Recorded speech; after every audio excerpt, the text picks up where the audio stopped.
Well, friends, we are getting close to wrapping up our series called Jesus Changes Everything, which is about some of the upside down and counterintuitive things that Jesus said and that he taught to his followers.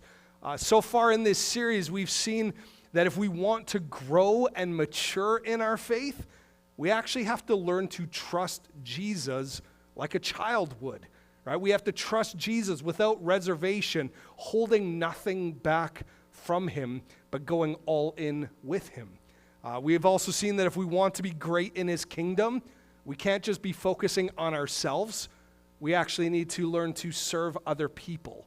We need to care about the needs of others and prioritize others. And as we do that, our hearts and our lives will begin to look more like Jesus.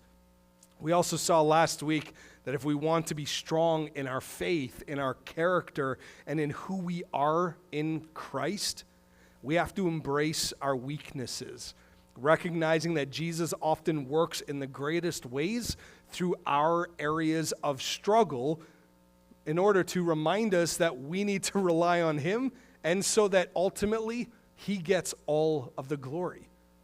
But what's amazing is that if we rely on him and his strength rather than on our own, we will be stronger than ever before.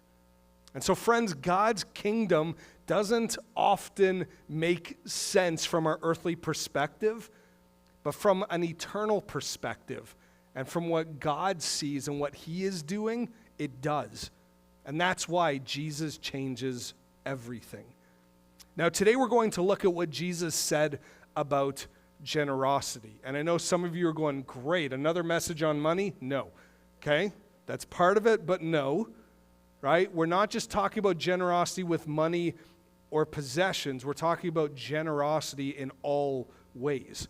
Now, it does include money as well. So you may have heard the saying, money makes the world go round, and that saying kind of summarizes the understanding that money really is a necessity. It is a necessary part of life. We need money to buy food, right? We need money to pay our rent or our mortgage. We need money to cover the cost of living, as well as to get the stuff that we want, pay for our holidays that we hopefully have coming up, and to cover the cost of any luxuries that we enjoy. So it's not surprising that most people work hard in the pursuit for more money so that they can have a more comfortable life. But therefore, it's also not surprising that people often hold back giving their money away to help other people. If we're honest with ourselves, oftentimes we would rather take than give. And we often do that out of fear and anxiety of what the future holds. We work harder and scramble for more because, well, we want what we want, right? Greed is often our driving motivation. And we even justify getting just a little bit more, get the upgraded model or what we really don't need because it's a quote-unquote better investment. Or we convince ourselves by saying, well, we're just trying to love our family better, right? We easily justify our actions to not be generous. Now, again, please hear me. There's nothing wrong with enjoying the good things that God has given to us, and there are times that God spoils us with much more than we could ever need. But our selfishness has the power to take over our lives. And again, not just in the area of money and possessions.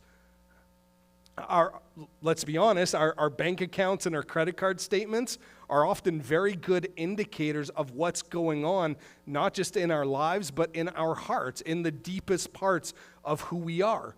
In fact, most scholars estimate that about a quarter of all that Jesus said and taught was about money and possessions. And that's because Jesus knew that how we approach money often reveals how we approach generosity of every kind. Whether it's with our finances and possessions, or with how generous we are with forgiveness, mercy, and compassion. And more than anything, Jesus taught his followers to be generous. Now, If we're always trying to be generous and give to others, that might not fully add up, because if we just keep giving and giving and giving, eventually, we think we're going to run out. That is, unless Jesus is always taking care of us, which we know that he is. And so what we see in the teachings of Jesus is that there is a reciprocity to generosity. It's not the same reciprocity that we see in the world, but ultimately, you get what you give. Ultimately, you get what you give. To see this reality, we're going to look at what Jesus said about generosity within the context of love, specifically the context of loving our enemies, as seen in Luke chapter 6. So if you have a Bible, go to Luke chapter 6. We'll be looking at verses 27 through 38. If you don't have a Bible, don't worry, the words will be on the screen for you. But I always encourage you to bring your Bible with you so that you can follow along and make sure that I'm not going off script anywhere. But while those who have Bibles are turning to Luke 6, is there someone willing to come up here and read the passage for us? And yes, I do have it printed out in large letters if you have a hard time reading. Come on up.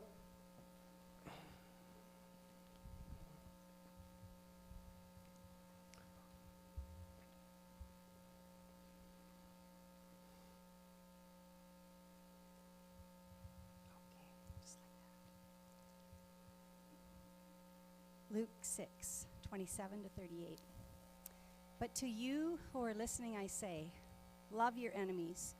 Do good to those who hate you. Bless those who curse you. Pray for those who mistreat you.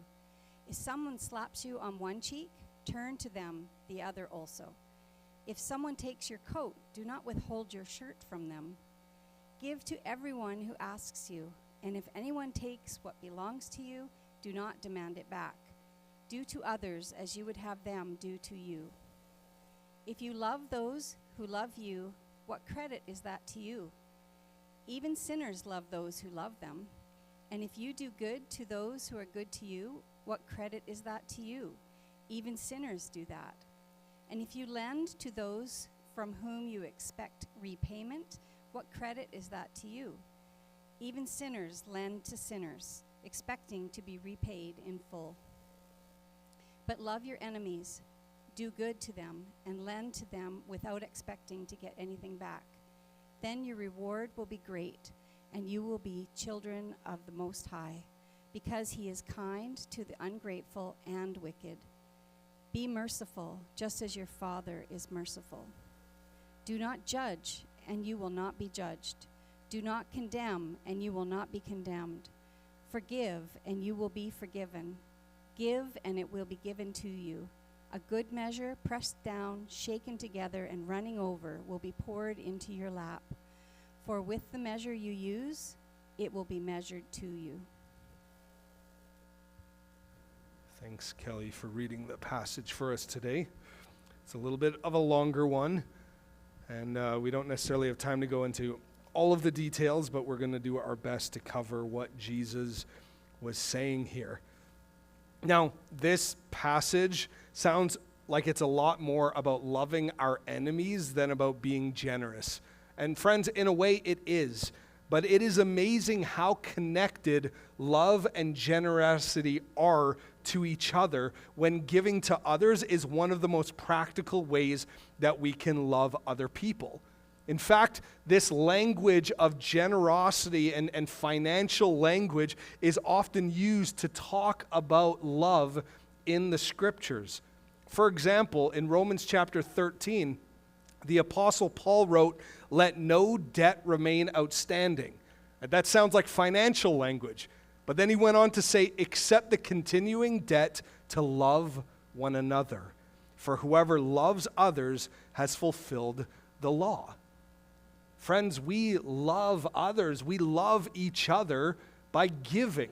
We give our time. We give our energy. We give our money. We give whatever else we need to give in order to help those that we love feel loved by us. To prove this, let me ask you, how do you show others that you love them? How do you show your love to others that you are close to? Let's take a few minutes, share our thoughts with those sitting with us, and then we'll come back together and jump into our passage for today.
All right, you are having entirely too much fun out there, so we're going to keep going.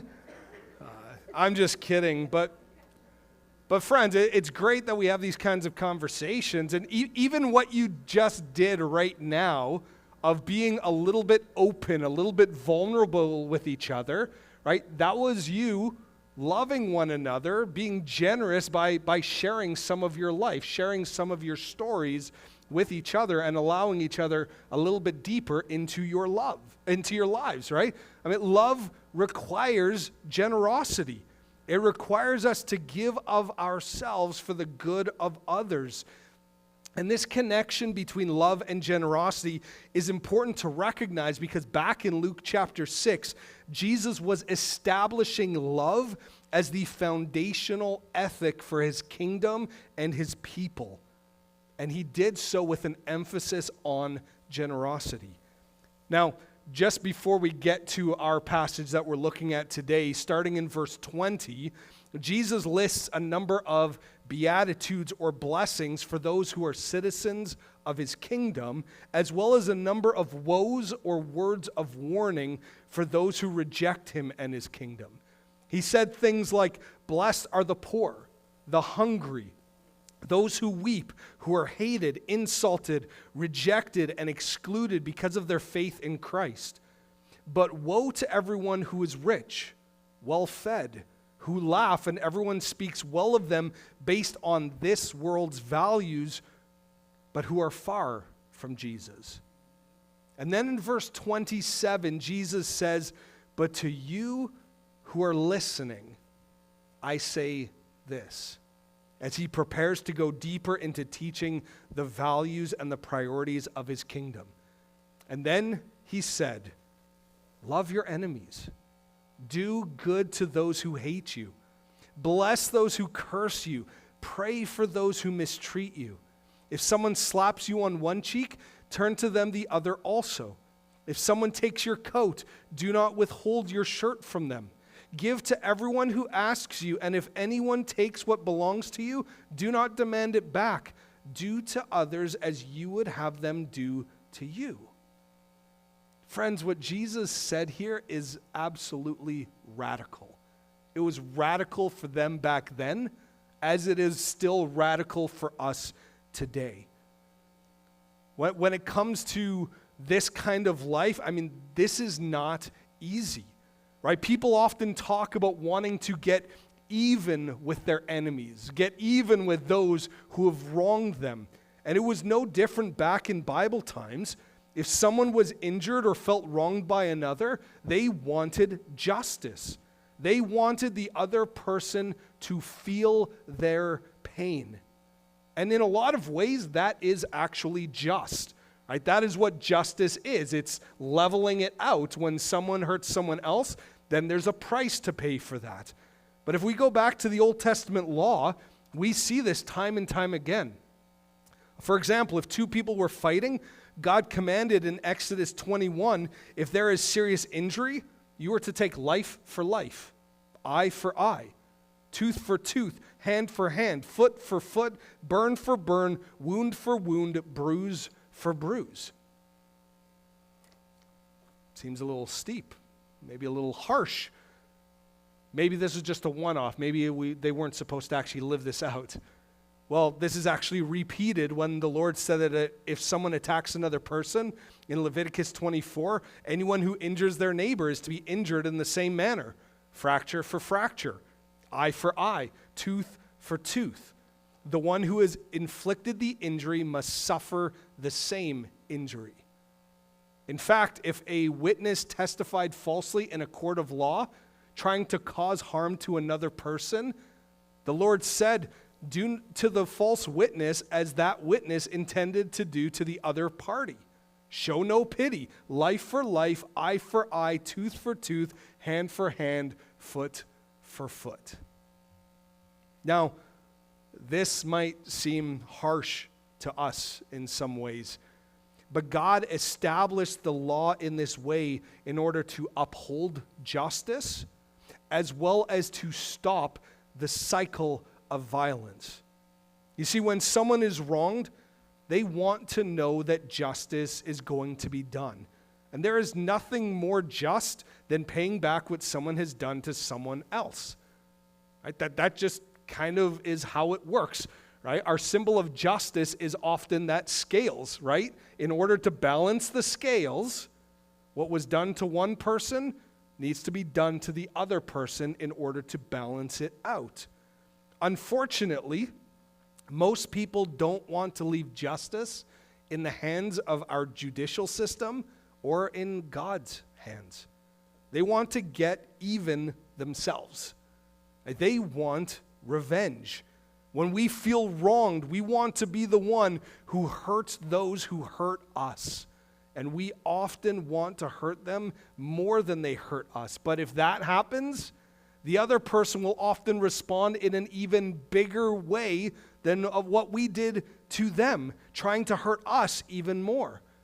And so God's solution to this back in the Old Testament to stop this cycle of violence and revenge when there wasn't much of a legal system and people were spread out in very rural communities was to put limits on what could be done to a person in response to a wrong that they had committed.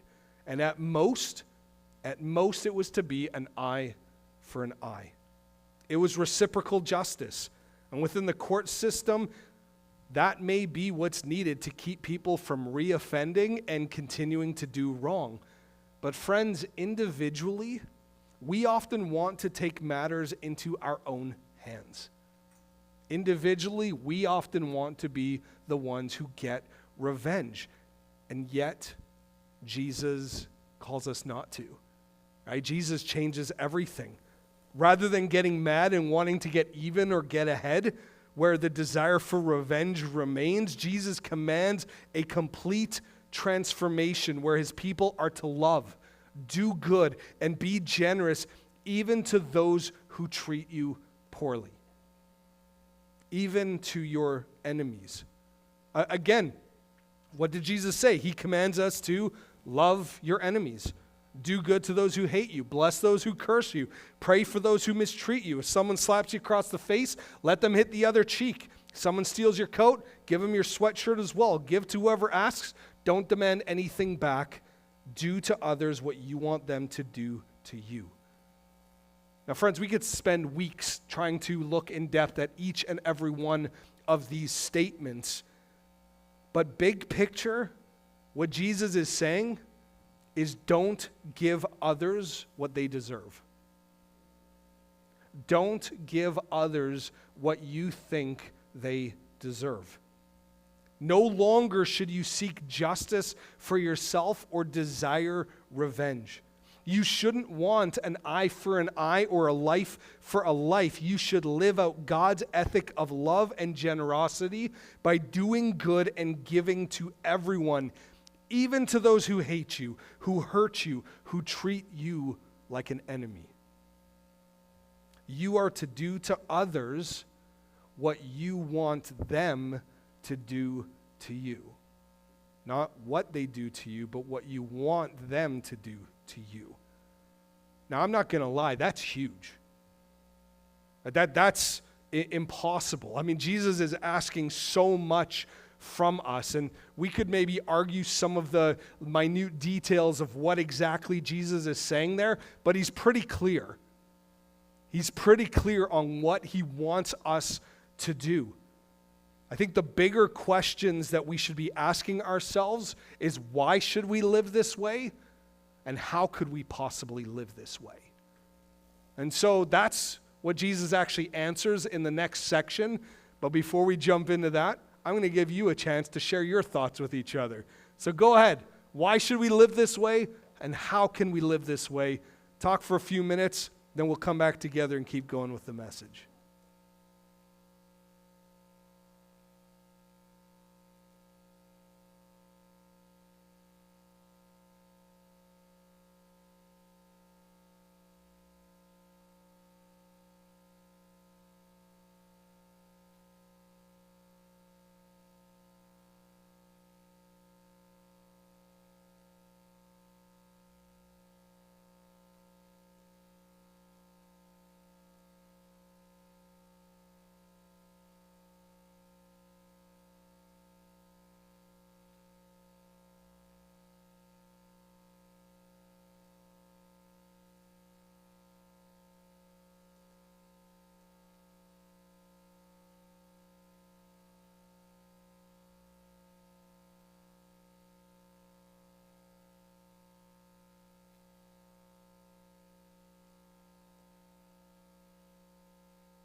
right. I often know when it's time to get up here because then there's too much laughter and too much other shenanigans going on. So we're going to keep going with the message. But friends, those are not easy questions. They are incredibly difficult and deep questions. And I do want to state, like, there is still a place for healthy boundaries, right? We're not called to be doormats where people just walk all over us. We're not called to allow people to just continually abuse us or take advantage of us. There is a place for healthy boundaries, but Jesus calls us to radical generosity and radical love. And what Jesus wants of us seems to be impossible, and to be honest, without Jesus, we can't do it on our own. But Jesus gives the answer for why and how we can live this way in the next 4 or 5 verses.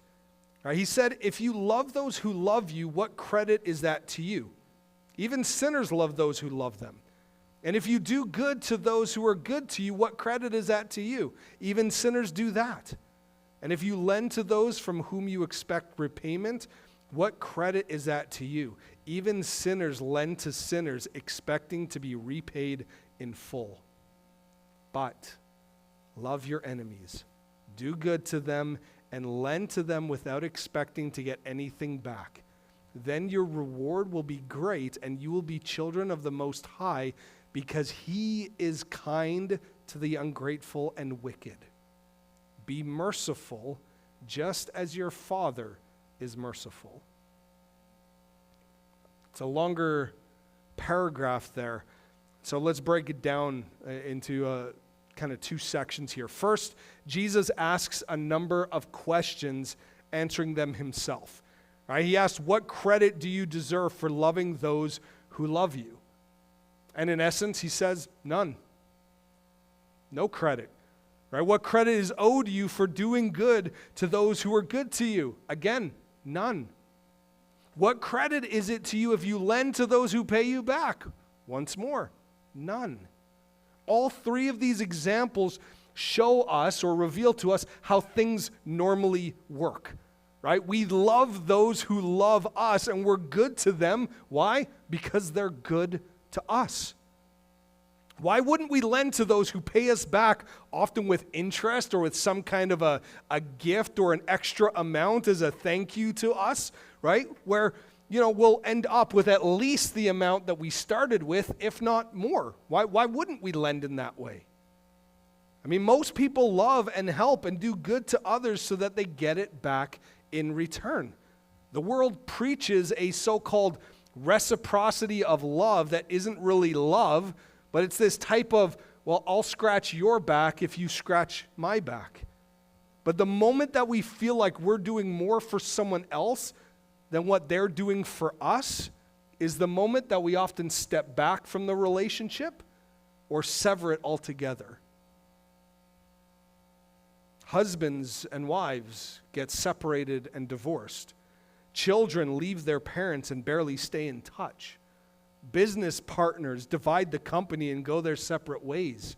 Friendships become strained and crumble, all because our so-called love for each other was conditional. And if you stopped holding up your end, then I'm done with this relationship. Friends, that's how most relationships are in our world today. But that's not the kind of relationships, and that's not how Jesus wants it to be. Why? Because that's not how God is with us. After reminding us again that we are to love our enemies, do good to them, and lend to them without expecting to get anything back, Jesus hints at a great reward, and then he reveals why we should live this way. He talks about God, the Most High, our Heavenly Father, who is kind to the ungrateful and the wicked, and who is merciful. Now, in the first part that we looked at, there was a major emphasis on our enemies, on those who hate us, curse us, mistreat us, etc. But in this paragraph, the focus switches to sinners, to those who are ungrateful and wicked. And it's easy for us to kind of put those two groups into one and think that Jesus is talking about the same people. We often see our enemies as the ungrateful, as the wicked, as the sinners, as those who are evil and vile and in the wrong. Now, this connection between enemies and sinners is accurate, but not for us. Not for us. Right? Again, we like to think that our enemies, that those who wrong us are evil, that they're the ones in the wrong. But what makes their sin against us any worse than our sin against others? It's not. In reality, we are all sinners. Right? In reality, we are all wicked and ungrateful. And the greatest disparity is not between us and our so-called enemies. The greatest difference is between us and God. Because of our sin, we were God's enemies. But in his great mercy, he sent Jesus to save us. Paul wrote in Romans 5, "For if while we were God's enemies, we were reconciled to him through the death of his Son, how much more, having been reconciled, shall we be saved through his life?" Friends, God could have given us justice. He could have taken his revenge on us and wiped us off the face of the earth. But he didn't. Instead, he took the burden of our sin and the death that we deserved on himself, and Jesus died in our place, giving his life for us. And so, ultimately, you shouldn't give to others what they deserve or what you think that they deserve, because God didn't give you what you deserved. God didn't give you what you deserved. Right? He showed all of us incredible mercy and compassion. And he has given us the opportunity to be forgiven and return to him through what Jesus gave for us. His life, his blood. He suffered so much for us. And so before we wrap up, as we're talking about the incredible gift of love that Jesus has given to us, I just want to give us an opportunity to share with each other some examples in our own lives of God's generous love towards us. So take a few minutes and just share maybe an example, a quick story of how God has been good to you, how he has been loving to you. And then we'll come back together and wrap up.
This is one that I don't want to cut short because I think that sometimes these are the best opportunities for us to hear about what God is doing and how he is at work in the lives of other people.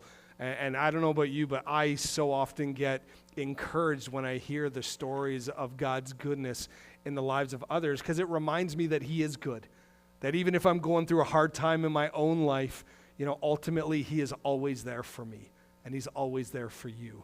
Friends, God is so good to us, and hopefully his generosity towards us makes us want to be more generous and loving to others. But the reality is that it is not automatic. We still have to choose to be generous. Just as what Jesus did for us is not automatically applied to us. And that's why Jesus wrapped up this section saying, do not judge, and you will not be judged. Do not condemn, and you will not be condemned. Forgive, and you will be forgiven. Give, and it will be given to you. A good measure, pressed down, shaken together, and running over will be poured into your lap. For with the measure you use, it will be measured to you. Now remember, Jesus was addressing each individual's hearts and actions. And so he's not condemning the carrying out of punishment